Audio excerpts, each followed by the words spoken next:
যোৱা পৰহি মই ফেচবুক লাইভত এটা কথা উল্লেখ কৰিছিলোঁ যে অসম চৰকাৰৰ তৃতীয় আৰু চতুৰ্থ শ্ৰেণীৰ যি পৰীক্ষা হ'ব তাত আমি লোকসেৱা আয়োগৰ আৰ্হিত প্ৰিলিমছ আৰু মেইনছ আমি অনুষ্ঠিত কৰিম।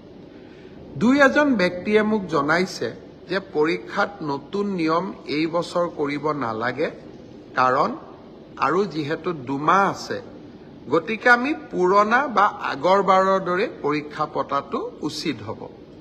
আমাৰ চৰকাৰখনে সদায় ৰাইজৰ কথা শুনিবৰ বাবে চেষ্টা কৰে, কাৰণ আমি বিশ্বাস কৰোঁ লাও যেনেকৈ পাতৰ তলত থাকে, চৰকাৰো ৰাইজৰ তলত থাকে, ৰাইজৰ ঊৰ্ধত নহয়।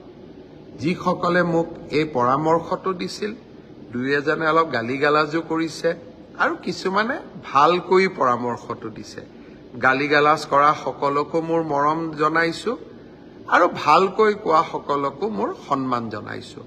আপোনালোকৰ পৰামৰ্শ অহা 2-3 দিনত আমি বিবেচনা কৰিম আৰু যিহেতু পৰামৰ্শটোত মেৰিট আছে যে হয় 2 মাহ থাকোঁতে পৰীক্ষাৰ পেটাৰ্ণ এটা সলনি কৰিব নালাগে, বিষয়টো আমি ডেফিনেটলি আমি বিবেচনা কৰি অহা 2-3 দিনতে আপোনালোকক ইয়াৰ সিদ্ধান্তৰ বিষয়ে মই অৱগত